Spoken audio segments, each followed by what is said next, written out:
Hello, my name is Diego Millan, and today we're going to talk about finding a balance regarding security versus privacy in the surveillance tech. This is a very interesting topic because it has a lot of controversy, whether the morals are right or it's right to protect the person from their privacy.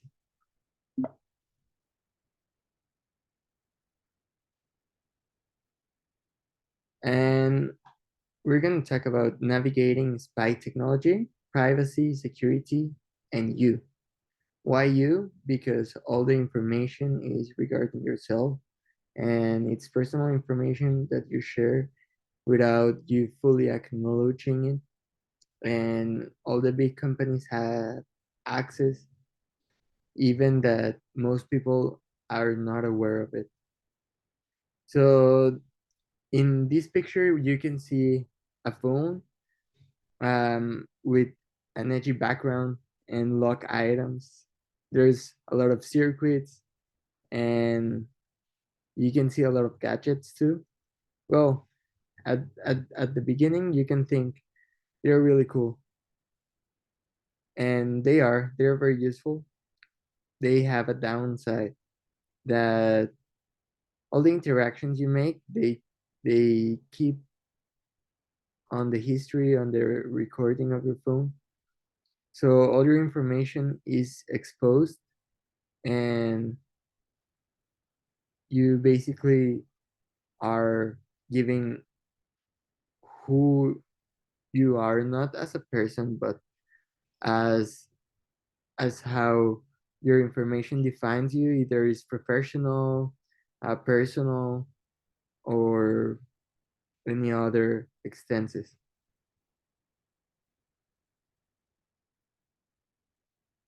Well, today we're going to talk about the intense world of the spy tech. Why does it matter? It matters because it's about keeping us safe without sacrificing our secrets. That's a big controversy of the subject, keeping us safe without sacrificing our secrets. So how can that be possible? Is our information on the right hands? And in the past few years, we have seen the rapid evolution of the surveillance technology. Before, we used to see some cameras on post and on walls just recording. They keep good amount of hours recording, but at the end, the image were not very clear. Right now, this sector and this industry has developed exponentially that even one camera can recognize your face within 40 feet of distance. So it's pretty outstanding how these cameras have developed on the past few years. Let's have a look at it. The one that I was talking you about is the futuristic gadgets, facial recognition, drones with 4K of recording that is very clear even for from far distance, and smart home devices. Everything looks pretty cool, but is the information only keeping between us and the privacy sector? It's not been shared, it's not been sold.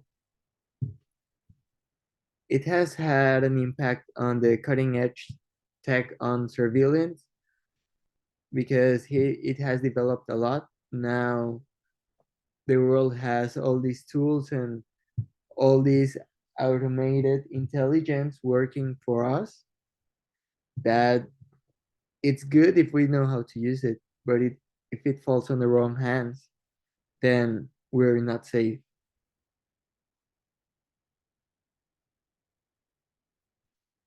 It's a tough war between privacy and security because the right to privacy and the need of security are those two things very important. Everyone wants to have their stuff for themselves and keep it low.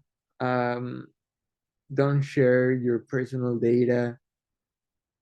And on the other hand, you want to be protected. You want to know if someone in the community is making some or is trying to make some damage on the society. With the technology, it depends of the rights of how the information can be gathered, but it's pretty easy to track nowadays what is protecting them from getting to the right authorities is the privacy of the users. So how can we give privacy and maintaining security at the same time? It's a quite a dilemma that you cannot turn the balance on either or way. So let's have a look. Now, on the other hand, um, besides surveillance and general surveillance, spy gadgets are used for spying. They are sold to government agencies and to countries to spy on others. So the big question is someone watching us right now? Are we being watched on the streets? Are we information of our faces are being recorded and then they are being noted? We don't know. It's positive and concerning. Regarding of this delicate matter of spying, um, we don't have a lot of data to recollect, but it's certain that their agencies spying.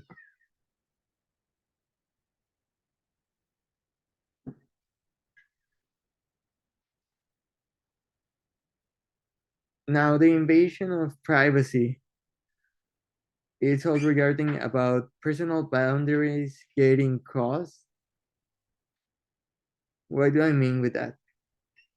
If you don't give access to anyone, it doesn't matter who it is, to your information, they are not allowed to go and see your personal information if you're not giving the access. So what can we do if everything is in a cloud and for some reason there's a better programmer and a better hacker always ahead, always on top.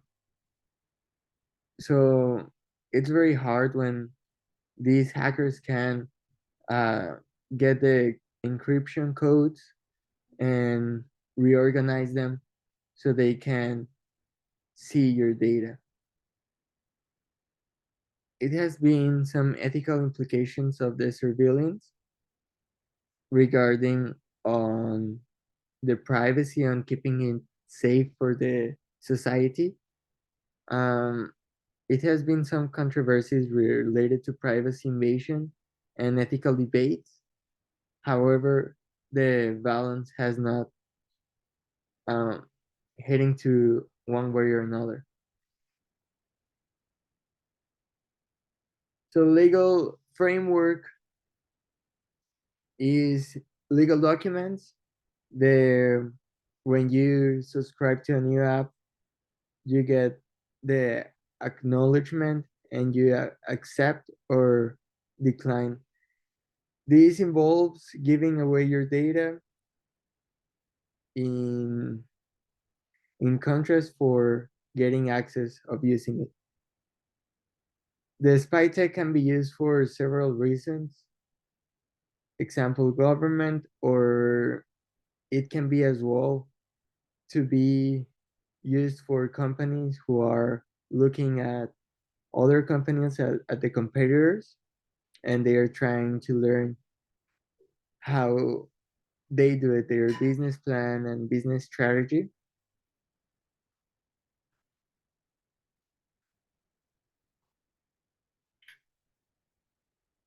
The ethical dilemmas in spy tech is spying for safety, is it good?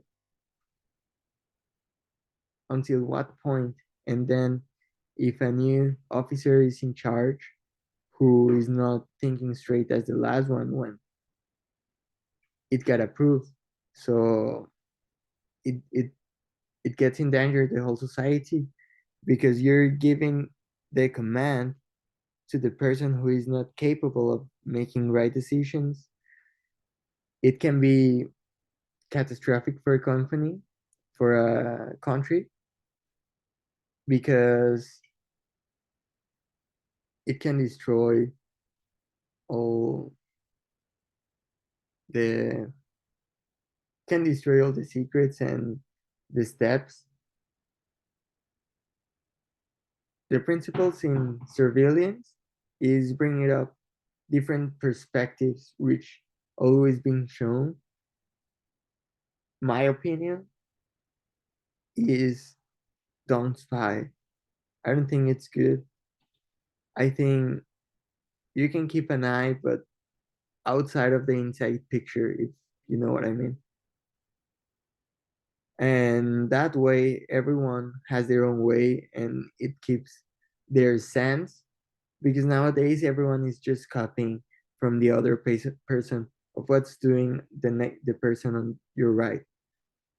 So it's just a copy paste around the world, and it's making us less less creative, and we don't think as proactive as are the people behind where. But we're making more production because we have better tools. So the world is on development, but so as we. We need to develop with the world, not let the world develop and we stay chill and just watch.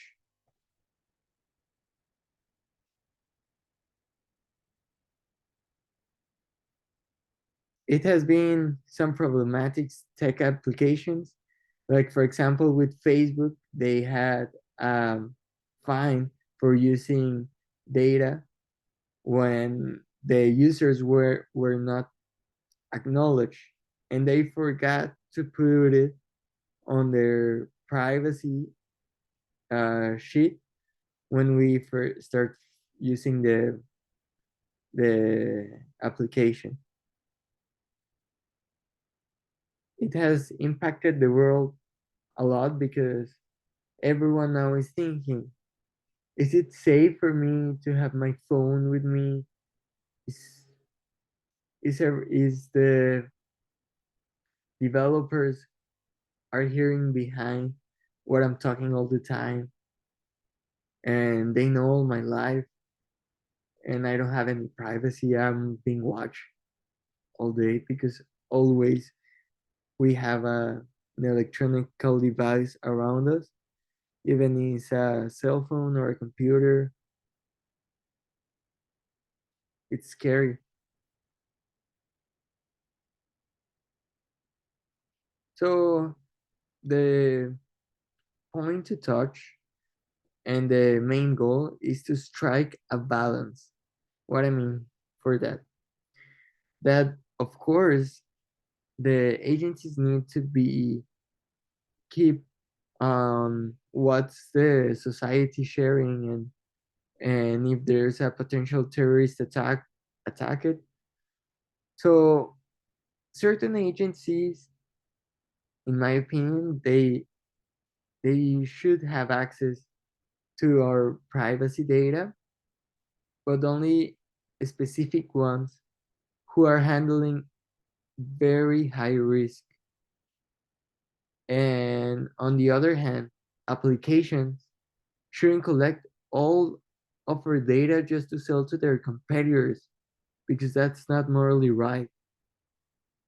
They ask our permission, but we most of the time are forced to give that permission because if not, we cannot use the application, and sometimes it needs to be done with that application. You cannot change.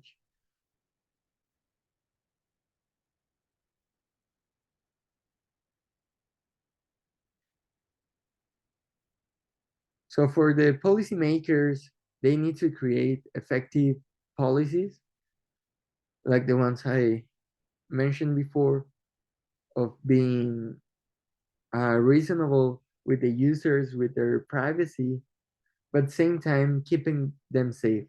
So find a good balance, find a good agency, or create an agency specialized on that, and put on their roots the ethical values of the society, but at the same time protecting it. Encourage policymakers to consider both sides when regulating spy tech. The potential impact on society, as I told you before, it's very big. Either we have a terrorist attack, or we don't we have a community feel feeling like they are not free. So that would mean we'll convert into a we'll turn into a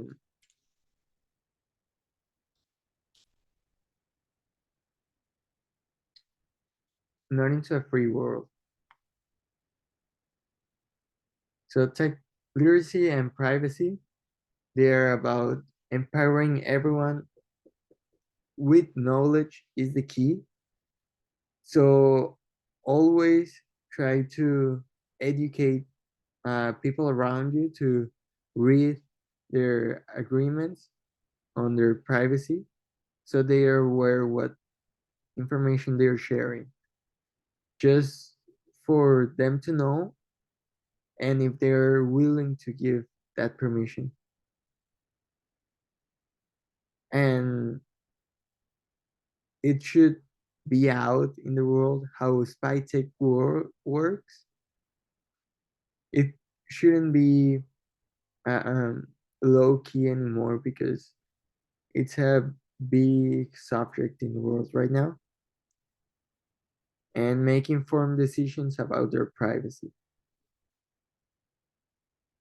This is the time for question and answer. If someone has a question, please email it to me. I'll be happy to answer as many as you need. And my name is Diego. It was a pleasure. Thank you very much.